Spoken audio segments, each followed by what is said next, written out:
250 milhões de reais para o Corinthians de um banco português? No vídeo de hoje do canal do Nicola te explico essa história, falo sobre a possibilidade de, além de Daniel Alves, o São Paulo também perder o Igor Vinícius em uma negociação com o futebol russo. Bora contar também a respeito de Gemerson, como é que anda o ex-zagueiro corintiano? Tem propostas? Já se acertou com alguém? Vamos dar uma atualizada nessa história. Para completar, detalhes sobre a chegada de Vila Sante, o mais novo reforço de forma oficial do Grêmio. Bora atualizar também as situações de Davi Luiz, Diego Costa e Roger Guedes. Madrugada pode ser importante para a definição do futuro do atacante que é pretendido, que tem um acordo verbal com o Corinthians. E por último, mas não menos importante, bora te atualizar sobre a situação dos brasileiros que entraram em campo durante a noite dessa quinta-feira e sobre a chance de Messi e Neymar contarem com Cristiano Ronaldo juntos no PSG. Já pensou?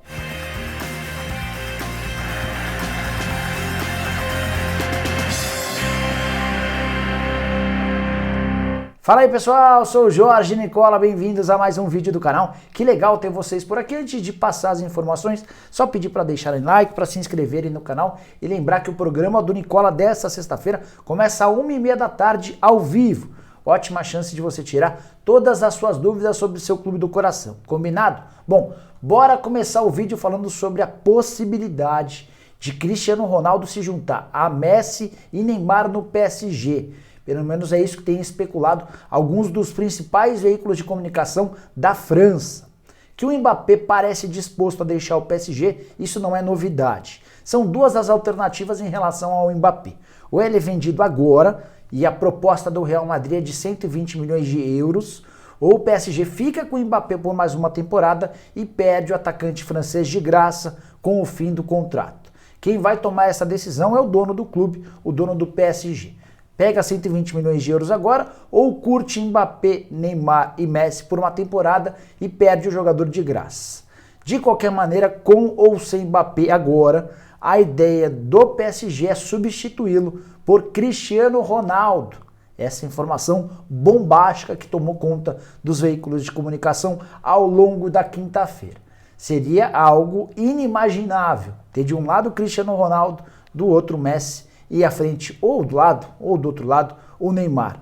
Um trio dos melhores jogadores da história do futebol mundial, já há algum tempo atuando juntos, e eu acho que nem nos melhores sonhos a gente poderia imaginar. Tô torcendo muito para que dê certo. Não pelo PSG, mas só para ver o que esses três seriam capazes juntos. E você, o que você pensa?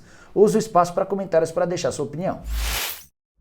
Bora falar agora sobre Roger Guedes com uma atualização importante. Desde quarta-feira o atacante está em São Paulo.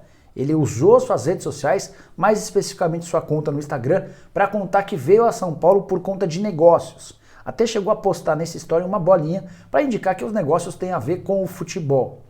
Nas últimas horas, muita gente afirmou que a rescisão de contrato com o Shandong Luneng deu uma bela avançada. Tentei contato com o Paulo Pitombeira, que ainda não me respondeu a respeito desse assunto.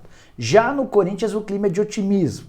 Uma fonte importante do Timão me assegurou que, de fato, a proximidade da rescisão entre Roger Guedes e Shandong é próxima. A proximidade é próxima, ficou esquisito. Mas a proximidade dessa rescisão virou algo real e assim que houver a rescisão do contrato, o Corinthians espera anunciar de forma oficial a chegada do Roger Guedes. Você, torcedor corintiano, pode se animar. Parece que a novela está perto do fim. Já contei para vocês dias atrás que o Roger tem um acordo verbal com o Timão para receber, entre salários, direitos de imagem e luvas, R$1,5 milhão por mês. Bora dar uma atualizada sobre a situação dos brasileiros que entraram em campo nessa quinta-feira por Libertadores e Sul-Americana. Bora começar com a Sula. Primeiro pelo Atlético Paranaense, que foi até o Equador e perdeu para a LDU por 1-0. Gol marcado aos 42 do segundo tempo pelo Reasco. Na partida de volta, o Atlético Paranaense terá de vencer por 2 gols de diferença, 2-0, 3-1, 4-2. Se vencer por 1-0, leva a decisão para os pênaltis. Não vai poder, por exemplo, vencer por um gol de diferença. Se tiver tomado gol, por exemplo, 2-1, 3-2, 4-3, colocam o time equatoriano na próxima fase. Já o Santos venceu o Libertad do Paraguai na Vila Belmiro no finalzinho com muita emoção. Jogo dramático. Santos abriu o placar com o Sanches em cobrança de pênalti aos 43 minutos do primeiro tempo. Aos 12 do segundo tempo, o Kaique foi expulso, deixando o Santos com 1 a menos. E para piorar, 2 minutos depois, saiu o gol de empate do Libertad, gol marcado pelo Bocanegra. Com 1 a menos, o Santos passou a tomar enorme pressão, o técnico do Libertad colocou seus jogadores para frente, lançando vários atacantes, e num contra-ataque saiu o gol do Peixe. No finalzinho também, 48 do segundo tempo, cruzamento da esquerda do Lucas Braga e o Barbosa colocou contra seu próprio gol. Com a vantagem do 2 a 1, o Santos joga por um empate na condição de visitante. Só não pode perder por 1 a 0. Se perder por 1 a 0, a classificação será do Libertad, que marcou um gol fora de casa. Já na Libertadores da América, pelas quartas de final, partida de ida no Maracanã, Fluminense 2, Barcelona de Guayaquil também 2. Muita pressão de torcedores do tricolor pela demissão do Roger, o treinador do Flu. O Fluminense sai na frente com o gol de Gabriel Teixeira e ia controlando o jogo até com alguma facilidade. Até que o Preciado empatou, para mim, numa falha do goleiro do Fluminense. Numa cobrança de pênalti, o Cortez colocou o Barcelona à frente no finalzinho da partida. O Barcelona estava com 1 a menos quando conseguiu fazer o 2 a 1. E o Fred também, em cobrança de pênalti, deu números finais 2 a 2. Resultado é ruim porque o Fluminense não pode empatar em 0 a 0 e não pode empatar em 1 a 1. Vai precisar vencer o Barcelona em Guayaquil ou empatar a partir de 3 a 3, 4 a 4, 5 a 5. Só uma curiosidade antes de encerrar esse assunto. Foram 2 pênaltis a favor de brasileiros. O pênalti marcado contra ou a favor do Santos e o pênalti marcado a favor do Fluminense. Dessa maneira, somando as duas competições, foram 93 pênaltis marcados, sendo 27 para brasileiros. Isso equivale a quase 30% dos pênaltis a favor dos times daqui. Bastante coisa. Bora falar agora sobre Gemerson, pergunta que surgiu durante o programa do Nicola dessa quinta-feira. Por onde anda o ex-zagueiro do Corinthians que quase foi parar no Atlético Mineiro? E a resposta é: o Gemerson está parado em busca de clube. Quase 1 mês e meio desde que deixou o Corinthians, ele tinha a expectativa de se reempregar bem rápido, fosse no Atlético Mineiro, fosse em um clube da Europa. Não houve acordo com o Galo, o Atlético alegou que não poderia chegar aos 700 mil reais por mês que ele pedia, também não surgiram propostas do futebol europeu. No primeiro momento, o Gemerson foi para a cidade natal dele para ficar próximo da família e agora está treinando numa academia em Belo Horizonte para tentar manter a forma física. Repito, não existe nesse momento proposta nem do Brasil, nem do exterior. A ideia do Gemerson era aguardar até o fim da janela de transferências na Europa por algum clube de lá. Eventualmente, pintando uma coisa boa, ele voltaria a jogar no futebol europeu. Mas, se continuar sem propostas oficiais, a tendência é que ele tenha de baixar a pedida para voltar a atuar no futebol brasileiro. E a pergunta que eu queria deixar para você é: o Gemerson caberia no seu time do coração? Zagueiro que já jogou pela seleção brasileira, já defendeu o Mônaco em altíssimo nível, se fosse uma condição boa do ponto de vista financeiro. Acho que seria um baita golaço para qualquer grande clube do Brasil. Só para completar, já que falei sobre Atlético Mineiro, 2 atualizações.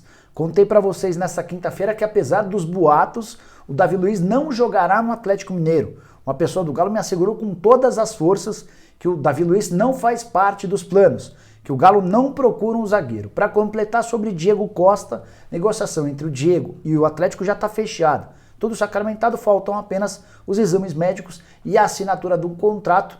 O Atlético espera anunciá-lo o mais rápido possível, talvez ainda nessa sexta-feira 13. Há quem garanta que ele tem um pequeno problema pessoal para resolver na Espanha, algo que o impediria de vir para o Brasil nos próximos dias, mas continua afirmando que entre as partes está tudo absolutamente fechado.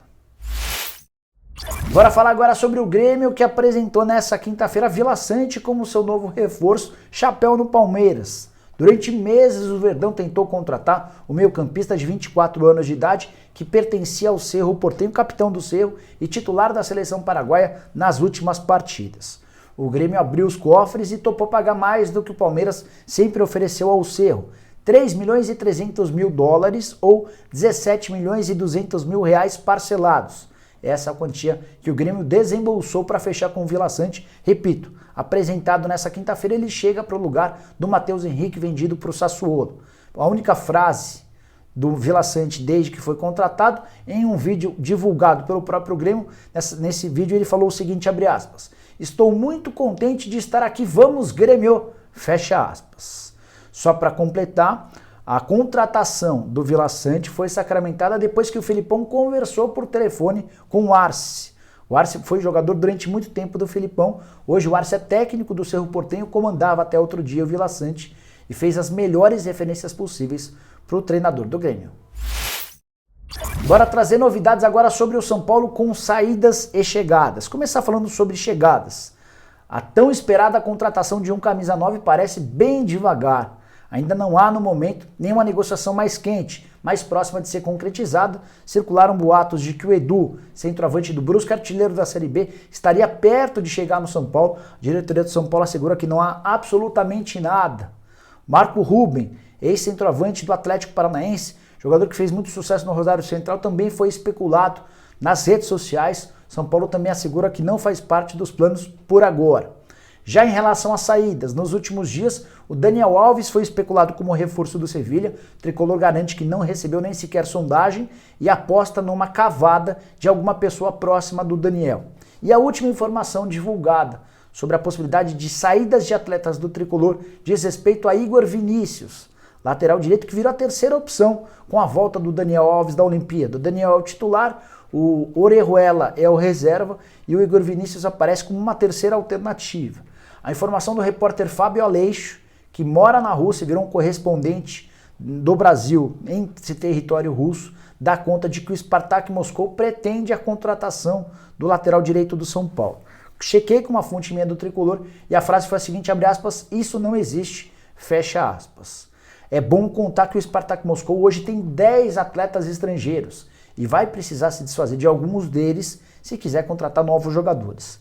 Quem deve sair do Spartak a qualquer momento é o Pedro Rocha, que já foi pretendido, de acordo com o próprio empresário dele, por 6 clubes diferentes do Brasil. O Atlético Paranaense parecia o mais próximo da contratação do Pedro Rocha, mas ainda faltavam alguns ajustes financeiros. Isso porque o Pedro ganha em euro, com um salário completamente fora da nossa realidade.